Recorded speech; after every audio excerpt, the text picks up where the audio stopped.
Afternoon everyone, I'm Santos, Best Criminology from Section 1A3. Video presentation about Crime 111. Lesson 1. Understanding the Criminology. Study criminology started in Europe. In 19th century, Cesar Lombroso advocated the theory that crime can attribute to heredity, predisposition. In later part of 19th century, criminology was amplified as a field of study by Department of Sociology in the U.S. Republic Act 6506, Act creating the Board of Criminology, Profession Act 2018. Repeal Republic Act 6506 that created a board examiners for criminologists in the country, origin of the word criminology. It originated from the word crimen, meaning crime, accusations, in logos or logia, which means study. In 1885, Rafael Garofalo, an Italian professor, coined the term criminology.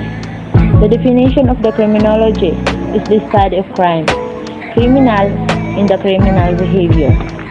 Science or subfields in the study of crime, these are sociological, psychological, and psychiatric criminology. And also have the other subfield or perspective in criminology. Divisions of criminology, they have a four strategies. And those are, the first, the criminal etiology, meaning the scientific and analysis of the causes of crime. The second is sociology of law. The study of law, its nature and application. The third is penology of or correction, mean a study that deals with the punishment in the treatment of criminal. And also the last is criminal of forensic science, which deals with the identification, examination, analysis, and interpretation of physical evidence in criminal behavior. The criminal behavior. It's an intentional behavior that violates a crime or code. It also refers to the study of the human conduct focused on mental process of the criminal. The victim or victimology. It is a simple study of victim of crimes and contributory role, if in any causation. Approaches in theories of crime. Subjective approach. It focuses on the form of abnormalities that exist as an individual before and after the commission of crime. In that, we have a 7 types. The autobiographical, medical approach, biological approach, psychological, physiological, and psychiatric. It is the last, psychoanalytical. In the second approaches is objective approach. It deals with the study of group process and institutions as influence behavior. And we have a 4 strategy. The first is geographical approach. The second is ecological approach. And the third is economic approach. And the last is socio-cultural. Contemporary approach, the combination of different approaches to explain the reason or causes for the commission of crimes, which focuses on the psychoanalytical, psychiatric, and psychological choice. Mental deficiency theory. Group of theory which are primarily focuses on the psychiatric makeup of the individual, criminal, sitting among the other. That intelligence is big factor of criminality. Lesson 3. Study of criminal behavior. Freud postulates the existence of the 3 parts personality consisting ego, and superego. Ego. Part of unconscious that contain all the urges and the impulses including what we call libido. The id is also kind of stubborn. The second is ego. dominated by what Freud called the reality principles. It's continually trying to ego meditate that demands of the aid and prohibitions of the super-ego aspect of the behavior, that they have a many behavior. That first is intellectual aspect, emotional aspect, social aspect, and moral aspect, psychosexual aspect, political aspect, and value and attitude aspect. Anxiety disorder are commonly known as the neurotic fear. When it is the occasional but intense, it is called panic. When it is the mild continuous, it is called worry. Lesson 4. Crime in modern world. Organized crime.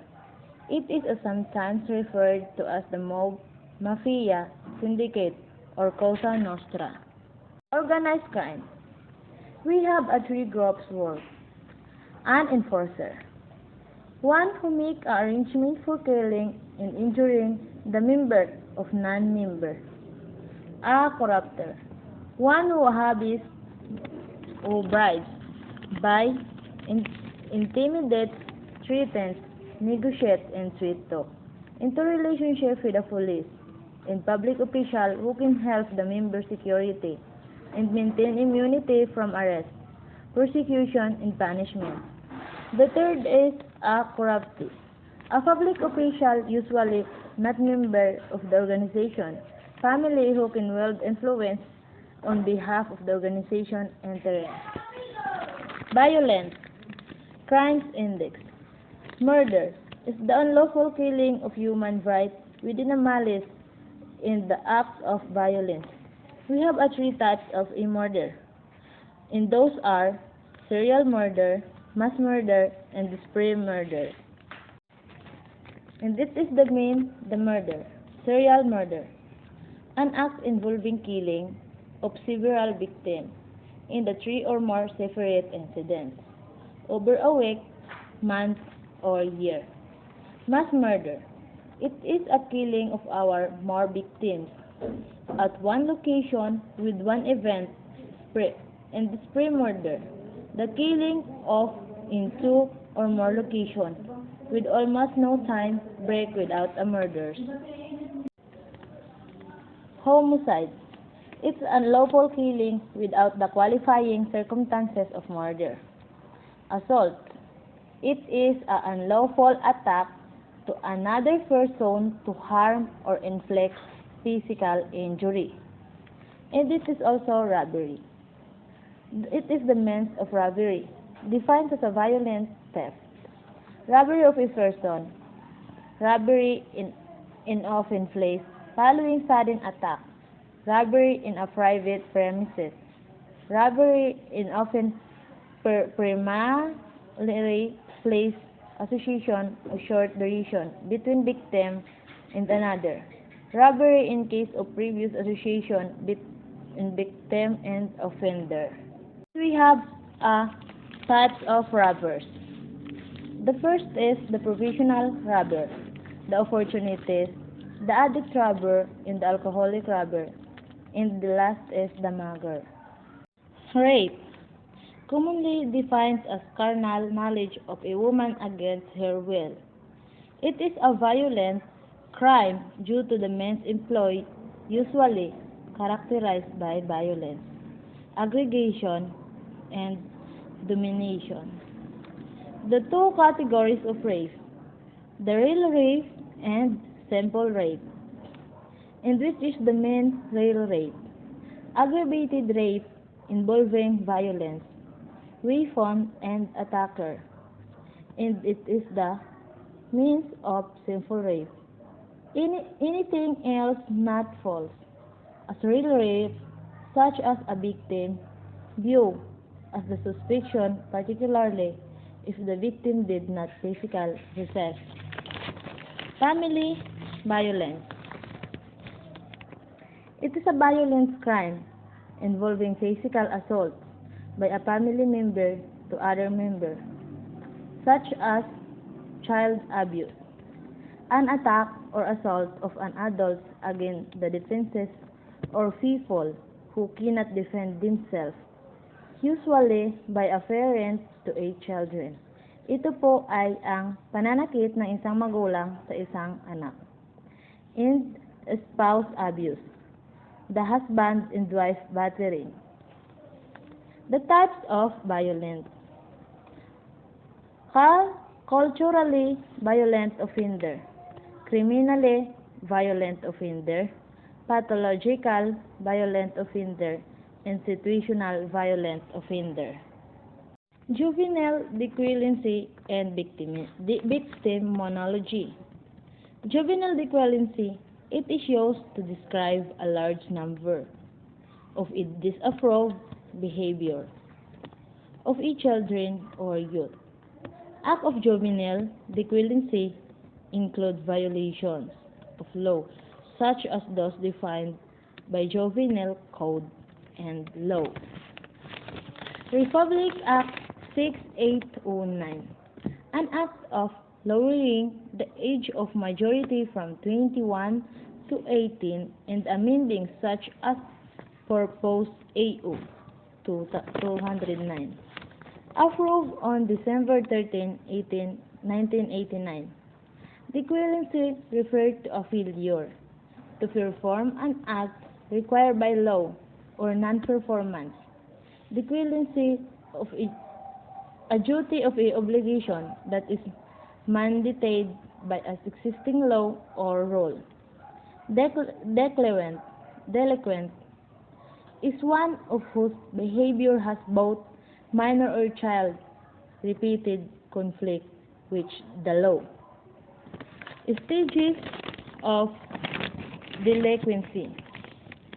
One emerges, in the second is exploration, the third is exploitation, in the fourth is conflagration, and the last is outburst. Fundamental of a criminal investigation. Investigate, it comes from the Latin word investigare, which means to look into for traces. Investigant, which means footprint. In the sources of the information. Regular sources. It is acquired from open sources such as file. Cultivated sources. It is acquired from the informant, gives information, and informer give information with payment. Graphene, acquired from the underworld character such as prisoner and criminals. In this lesson, I have learned about penology, the penal management, correction, and correction administration. Historical perspective on correction, compensations of wrong act. The early codes in the early prisons, and we have discussed the punishments in the criminal. In the early forms of prison, discipline, contemporary forms of punishment, justification of punishments, the pioneer of reformation in the reformatory movements. I have learned the two rival movements, prison system in the history of correction,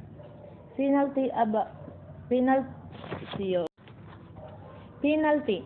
We have a judicial condition of a penalty. Of gravity, the general classifications of prisoner.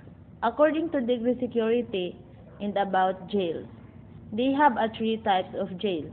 The first one is lock-up jail, ordinary jail, and workhouse, farm, or camp. Criminal law. Discipline or divisions of law, which define crime, treats their natures, and provides for their punishment. About this topic, I learned this, and they have three characteristics of criminalistic law. In the first are general, the second is territorial, and the last is prospective. Felonies are acts in remission by law. They have a two-way committing felonies. First is dolo or deceit, and the second is kolfa or fault. The dolo means this is deceit when the act of performed with deliberate intent. In the means have a three requisite in freedom, intelligence, intent. In the means of kolfa or fault, it is the fault when the wrongful act assault. From imprudence, negligence, lack of foreign or lack of skills. In the bout, yate. Criminal law. This branch of divisions of law, which define crime, treats their natures, and provide for their punishment. About this topic, I learned this, and they have a three characteristics of criminal law. The first are general, and the second is territorial, and the last a prospective. The felonies and act of omission by law. They have a two by committing a felonies. The first is dolo, deceit, and kolfa or fault. The dolo means this is a deceit when the act is performed with deliberate intent, and they have a three requisitions of freedom, intelligence, intent, in the means. The means of kolfa or fault. It is fault when the wrongful act results from imprudence, negligence, lack of warrant or lack of skills. And about the felonies, we have a two classifications, and these are intentional felonies and culpable felonies. Circumstances affecting the person's liability. These are have fire basic.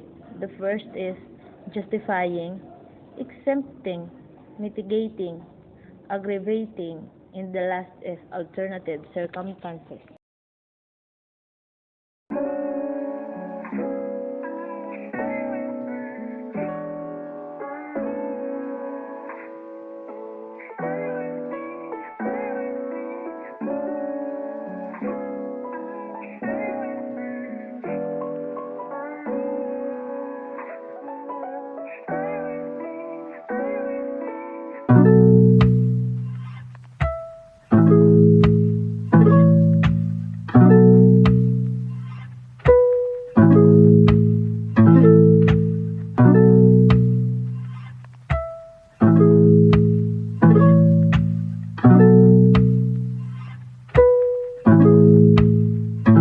Got the kick.